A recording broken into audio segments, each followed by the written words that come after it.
motion by Helmut. Welcome to Minutes by Minute. I'm Elgin Nichols. And I'm Dave Kenny. And we're here to talk about what goes on in the village, the township, and all those government people that make laws and regulations that affect you out there. That's right, Elgin. And whether you live in the village of Oxford, the village of Leonard, Addison Township, or Oxford Township, these are the people that you went and elected. And the commissions and the committees that make decisions that directly affect you, whether you chose to go to that meeting or not. And the result can be a taxing Situation. That's right. Very much so. It could happen. And there's humor also in every meeting. And does. It does, yes. And we know that humor either floats to the top or sinks to the bottom, but whatever, it's out there. I go for the cream. Yep. And one of the things we do bring forward is the humor. And there's one more thing that one of us brings forward, and that would be, His humors. no, his rumors. Right? Not me. Not me. That's always what he says. Not me, but I know it's him.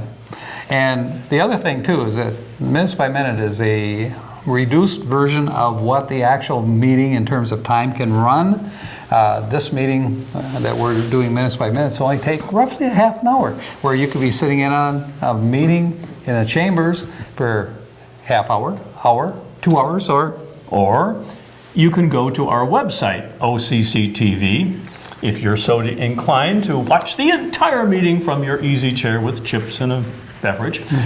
That could last for, I don't know, an hour, 2 hours, maybe 3, at the far end of that. 2 days. But we don't edit or delete anything. So what you see is what you get. But if you want to see the whole thing, you go to OCCTV.org and click on what? Programs. You're right. And there's a whole series of programs. That's a whole series of programs. Everything is in reverse date order. And off to the side is a little drop-down menu in case you, say, want to go to the village of Leonard and see what's there. Bing. That's all you'll see. Bing. Bing. That's all you'll see. Okay, well, let's talk about a couple of meetings that went on last week. I didn't want to say bibbity-bobbity-boo, but but there it is. There it comes bubbling to the top. What was that? We said bubbles to the top. Oh, anyhow, let's have a discussion off camera about that, shall we? I think you're talking about Guinness. Guinness, could be, I don't know. That bubbles to the top. But, all right, but let's talk about the Oxford Village Planning Commission meeting, which was held December 3rd. And Gary Douglas is the chairman. Rose Bama serves on this board. Jack Curtis serves on the board also. He's with the township. Maureen Helmuth, Justin Ballard, Kelsey Cook, and Leslie Pilak. Terry Onika was doing the recording that evening, and she is the village clerk. And Bob Davis, they don't go far without the shadow. The That's shadow right. knows, right? The attorney. That's right. Bob Davis. And there's always some legal He's questions. got the leash and pulls them back in when they go too far. He does. If there's a legal question, Bob is there to answer That's the right. question. Good. That's a good job, by the way. So they took care of all the preliminaries, Pledge of Allegiance. The agenda for December 3rd was approved. The minutes for November 19th, 2019 were approved. And correspondence, none. No correspondence. Nobody wanted to talk to them, I guess, huh? They don't call, they don't write. They don't call. What happened to them? I have no idea. Maybe if you send them a letter, maybe they will respond. Maybe not. Maybe right? not. Okay. Maybe they've been unfriended. Right. Public hearing, none. No public hearing this evening, so we're moving along pretty good here. Old business. Guess what? Adult use of marijuana ordinance review. They're dipping it in and wringing it out again. They are just smoking here. So anyway, it's been a process, for the Planning Commission to develop this ordinance, along with the help of the attorney, the attorney, yeah, Bob Davis, and also the consultant, Mario Ortega. He's been working on this as well.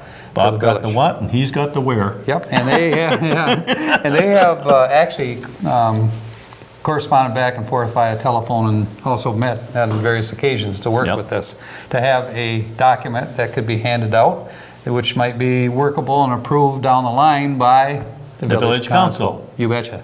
Nothing goes further than the approval of the village council. And there's a couple of public hearings that they have to have, of course, before they reach that stage. Now, Mario said he wanted to explain the state procedures involving the Marijuana Act, and which he did. And insurance, he said he would suggest an insurance requirement by these facilities, these would-be marijuana producers or sellers, to make sure that they were covered, for injury insurance or whatever.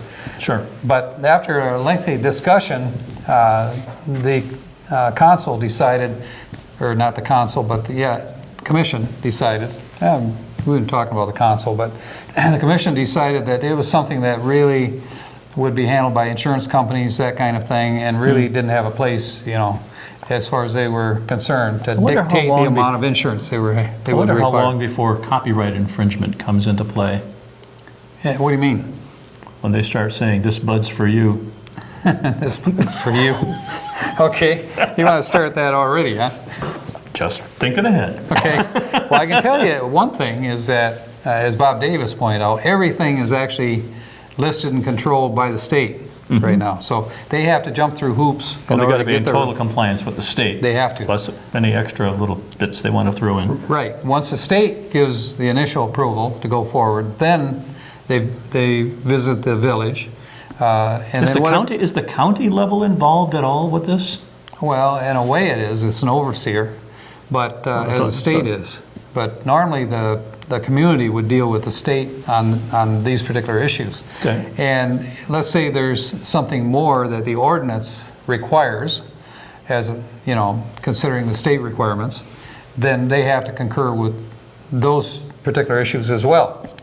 Like any store. Like any store, or any producer, any farm That's right. company that's producing little itty bitty plants that grow into big plants. Or brewing. They're brewing. Yeah, right. And actually, Bob Davis, the attorney, wanted to point out that even though somebody has a permit or they have a special land use, which, by the way, requires a site plan, and it goes with the property, as opposed to a permit. Any business has to do that. Right, well, yeah, any new business startup, Right. Or you're building or Sure. adding to it or whatever, you have to have the requirements in terms of a site plan. That's But the as a planning permit- commission's bread and butter. Right, there's a lot of communities, though, they're issuing permits instead because of the process involved. It's less of a process to issue a permit. But the permit goes to the individual rather than the property. So let's say the site plan has been approved and they go forward with it. That property owner has the rights under the ordinance and the state to operate their business there. Now, what happens when and if they sell that business? Then that particular issue goes to the next ownership. In other words, Issue it continues or on. permit? It wouldn't be a permit. It would be their, what did I just say? Their land, special use, would go to the new owner under the same requirements as the first owner had. Whereas a permit expires. If they were given a permit, after that person sells the property or leaves, the permit is finished. It has to be reissued again. Why would they have one rather than the other? That's all in the process and the way government does business, and depending which route you want to take. And it depends on which route the village wants to take as well, which is critical in this case. So they're trying to decide at this point if it's going to be a site plan requirement or if it's going to be a permit issue. So there's more discussions going on, and that's where you folks out there will get involved also. Is there a deadline for making all of these decisions? November 1st supposedly was going to be Which one? Yeah, this one. 2020? No, this one. So anyway, they can go forward with this and get it approved by the council, then they'll be off and running. With that being said, we're going to be off and running just for a few moments. Don't go away. We'll be back.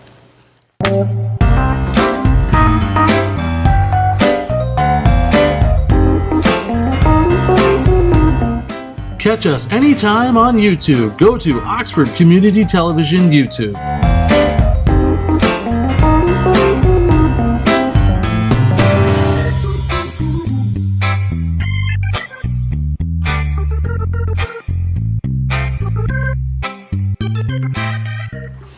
Welcome back to Minutes by Minute. I'm Elgin Nichols. And I'm Dave Kenny. And we are again talking about the Oxford Village Planning Commission meeting held on December 3rd.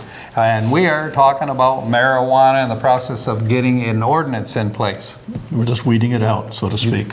Just weeding it out. Yes, that's what we're doing. And if you got any leftovers, smoking. That's what it's going to be, right? I guess. Okay, might be. So anyway, they decided not to deal with the insurance issue, that wasn't a place for them to dictate, what insurance a company is required, where the state specifications will require these particular companies, entities to jump through hoops before they get there to your little hoop. Okay, got it? Sure. Sure. Okay. Discussion. And so it goes. Right. There's a rather. Have they addressed the problem that the township of Oxford has said no, and yet this little enclave of the village of Oxford within the township of Oxford has said, yeah.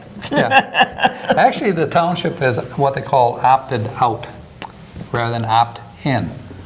And that being said, they're not going to do anything, but they're going to keep an eye on other communities and what kinds of problems you have out there in those communities concerning, ordinances, violations of ordinances, what punishments are going to be rendered out for such offenses that Now, do occur. Did the township of Oxford have a public vote like the village did?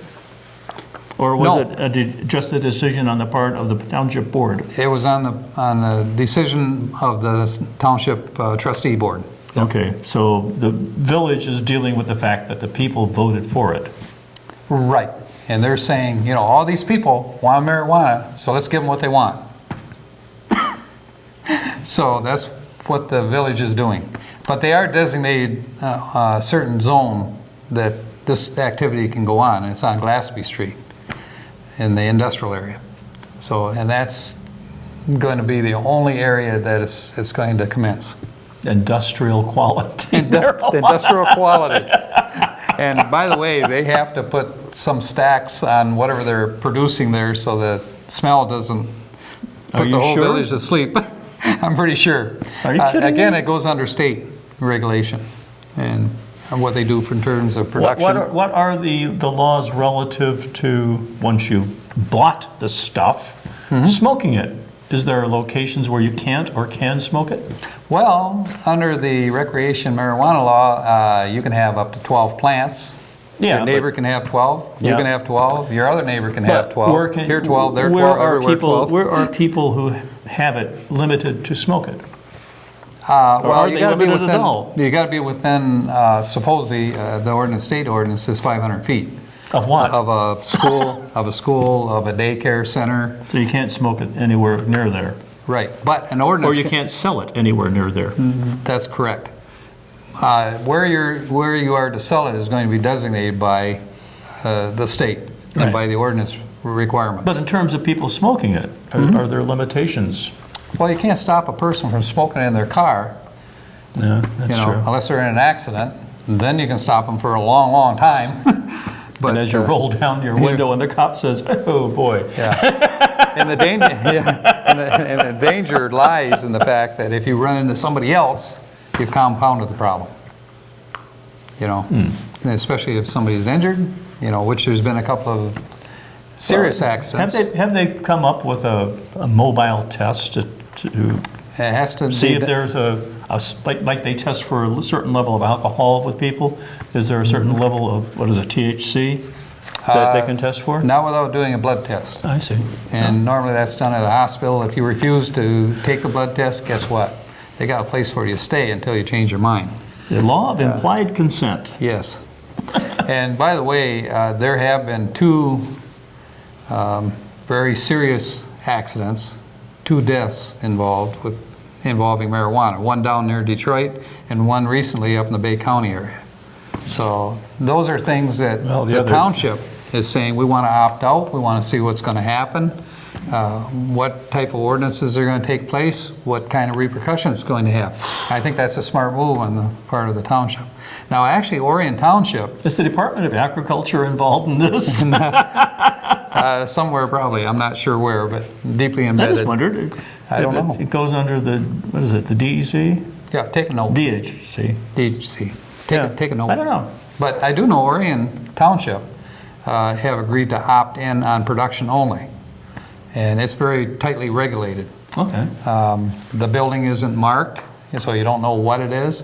Now, up in Bay County, you know, everything is marked. Practically every corner has a marijuana for sale or, you know, distribution Really? area. Oh, yeah. I was just up there recently. And there's other villages, townships that are doing the same thing. Now, one of the smaller townships up there, which is Fraser Township, has opted out. But they're surrounded, as you say, surrounded by these other. So there a person is, and he's got a package or whatever they call it of marijuana, and he's going through the airport and going through TSA. Does that get him into trouble? What do you mean?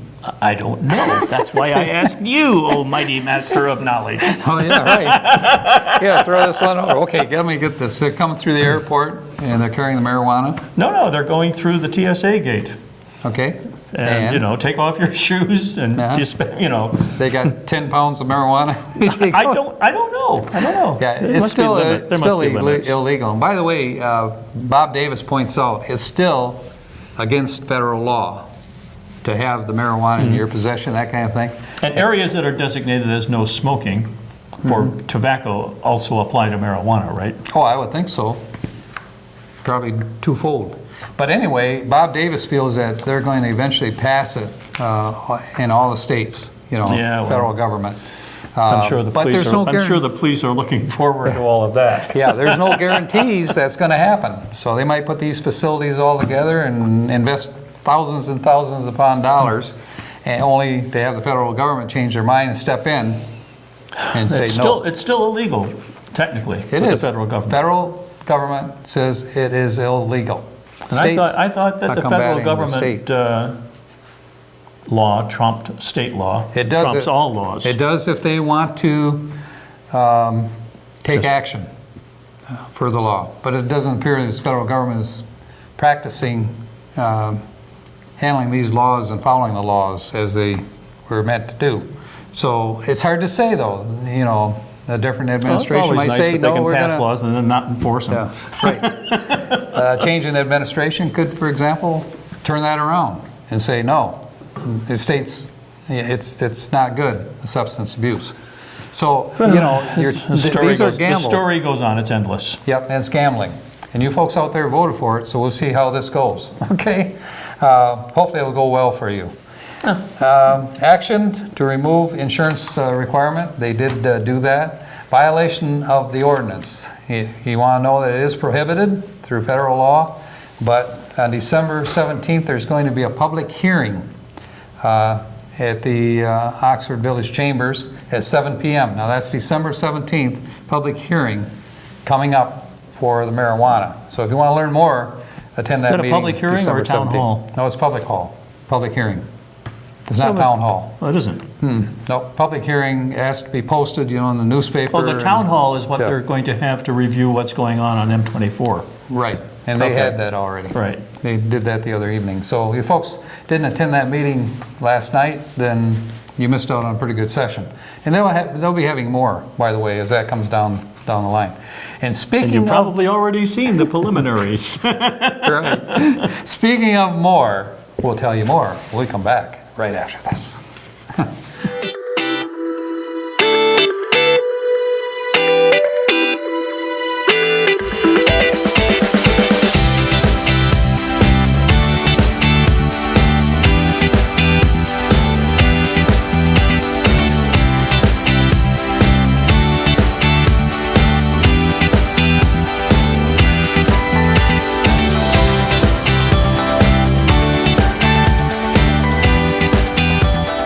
Welcome back to Minutes by Minute. I'm Elgin Nichols. And I'm Dave Kenny. And we've just finished talking about the Oxford Village Planning Commission meeting held on December 3rd. Now we're going to go to the NOTA, North Oakland Transportation Authority. Yes, November 21st of this year. Bill Dunn is the chairperson. Bruce Pearson serves on that board. And Marge Payne, Mike McDonald, Eric Sett, Cody Agdean, I believe his name is, and Lynn Gustafson is the executive director. Does a Right. good job out there. She Yep. does. Okay, they went through the preliminaries, the pledge, the approval of the agenda for November 21st. Am I going too fast for you? No, no. Now, their central office is in Lake Orion now, isn't it? Their central office is going to be in Oxford. Oh, that's right. They moved again. That's right. Yeah. It's hard- going to be. It's hard to hit a moving target, you know, you keep on the move. Well, it used to be around Crossroads for Youth, Used to. and then they went to Orion, and now they're coming back into Oxford. Folks, I'm going to introduce you to the historian here. Huh? That's what happened, right? Well, I don't know. Oh, okay. Now they're back in Oxford, and we're going to talk more about that as we go along. Kind of like quantum physics. Once you look at it, it changed. Yeah, there it is. There it is. Catch it quick. Okay. Director's report. Get this, 4,000 riders, the highest in history through October. That was quite a feat. Busy little buses. And they've traveled 50,000 miles over In a that straight period of line? time. Probably not. Are you suggesting something they can't drive in a straight line? I'm just saying that if they did, They they'd did. be in the ocean. Okay, right. Okay, so anyway, those are pretty good stats, and there's a couple things that they're working on. The fire system for the new location in Oxford, the road repaired entry to the area, parking area, LED lights and electricity has all been put in as far as, like, you know, Are they solar powered or actually powered No. off a grid? they're powered off a grid. Okay. Yep. And painting, Lynn said is completed. Cabinets and, let me see, flooring are ordered. So they'll be putting those in soon. And hopefully the office will be completed by late December. Oh, That's moving along pretty good. They're going to do the warehouse, complete that later, because the cement has to be put in and it has to be cured. You know, it takes a while for that. And let me see, what else? New vehicle received. Actually, they've got two new vehicles. are they One- still buying from that specialized outfit? Excuse me, yes, they are. Okay. What? Yeah, why wouldn't they? They save a lot of well, money it's that not way. like it's not like a Ford or a GM. It's its own specialized product for that kind of activity. Right, like a Humvee, something like that. No, Hardly. not hardly. Okay, right. She wanted to point out that the two vehicles, one is under a grant, and so they're all set and ready to go with that. And she also wanted to let the board know that of the $84,896.21, that was the total bills for the month, $52,844 was the cost of one of the vehicles No. purchased. So that's why it was high. Actually, their expenses aren't that high for the operation that they have running. Would you think? Okay. Now they're supported by all the municipalities in the area, Yes, aren't they are. And that's through the voters. Right. And Is has that to in the be form of a approved. millage or It's a millage. a bond? Okay, it's a millage. Okay. Yep. Financial activity. Actually, Bruce Pearson from Addison Township was rather concerned on how many riders were riding in Addison, and according to the total. How few or how many? Well, like what part of the total represents Addison? And Lynn Gustafson said that it's 6%, and which was pretty much what it was last year. So, and he's saying that it's not people that are ill that are using it more or less, but people using it as transportation, you know, to get to and from doctors and to go to the grocery stores and Sure. that kind of thing. But he just needed to know that because he wants to support, I think, millage again when it comes up next year. So anyway, that being said, financial activity report was received and filed, and the 2020 budget. Now that's fun. You like working with budgets, right? Oh, lovely. Yeah. Lovely day in the neighborhood. Anyhow, one of the main issues with the budget one to be discussed was a salary increase. And 5% would go to the manager, and the other 5% also would go to Lynn Gustafson, and 7.53% to the drivers and to dispatch. Okay. So those are the increases that they give. Very similar to what you got. No. We're not that rich. We didn't get there. We need to dig up that tin can in the backyard you've got. being the accounting guy. When's the last time they all got raises? I think a couple years ago, probably. Okay. Because the economy wasn't all that great for a while. If you Yeah, recall, yeah, they were yeah. struggling. But now they have over $1 million in their general fund. So they're sitting pretty good right now. And that's through the control that Lynn Gustafson has, and she has a strong accounting background, of course. So that makes a big difference on who watches the chickens when all the wolves and alligators are running around the pen. Well, it all goes to, it's always nice to have a buck. Yeah, buck. Yeah. Speaking of bucks, people are shooting them right now. But anyhow, that'll be over with soon. Total budget then that they have is $1,655,816, which is quite sizable. And their contingency fund, now you'll appreciate this, they've got $182,591. Don't you wish? That's pretty sizable. Yeah, it is. Must be expecting earthquakes. Yeah. And they're always looking for people, by the way, for drivers and so forth, so if you have an interest, go ahead and contact NODA. You'll find it on the webpage. Right. Job descriptions was another issue that came up concerning drivers, operations manager, dispatching, and executive director. And that all was reviewed and was approved. Employee handbook, NODA, is a concern. I want to say that Bill Dunn says, whoa, just a minute, hold it. This is the company.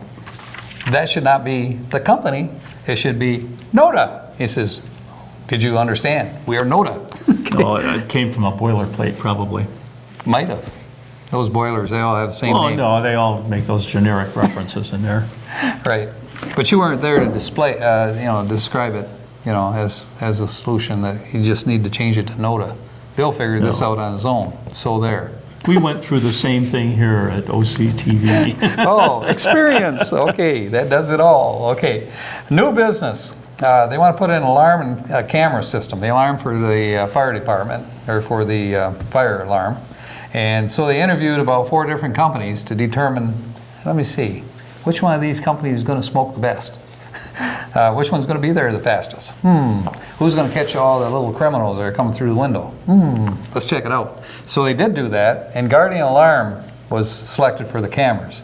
Lynn said that those cameras are better quality than the other 3 people that put in bids.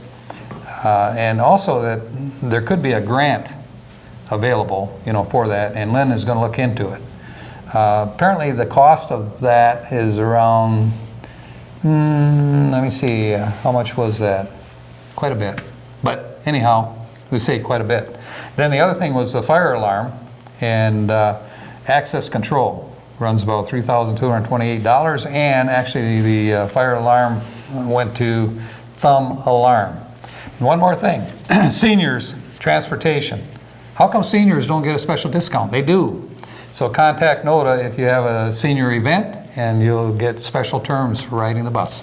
Speaking of riding the bus, what's coming up? Well, we do have meetings on 12/16 at 6 o'clock. The Addison Township Board of Trustees will be meeting. And also at 6 o'clock, the Village of Oxford Downtown Development Authority, or DDA, will be meeting. And I think you're a part of that. No, you're not. What's Get out. that? 7 at So 7 soon you o'clock. come, so soon you lose. Yes, indeed. On 12/16, also at 7 o'clock, the Village of Leonard Council will be meeting. On 12/17, at 7 o'clock, the Village of Oxford Planning Commission will be meeting. And on 12/19, at 7 o'clock, the Village of Leonard Planning Commission will be meeting. And at 4:30, NODA. NODA. That same day on 12/19. Well, this has been Minutes by Minute, and I'm Elgin Nichols. And I'm Dave Kenny. Catch you next time right here.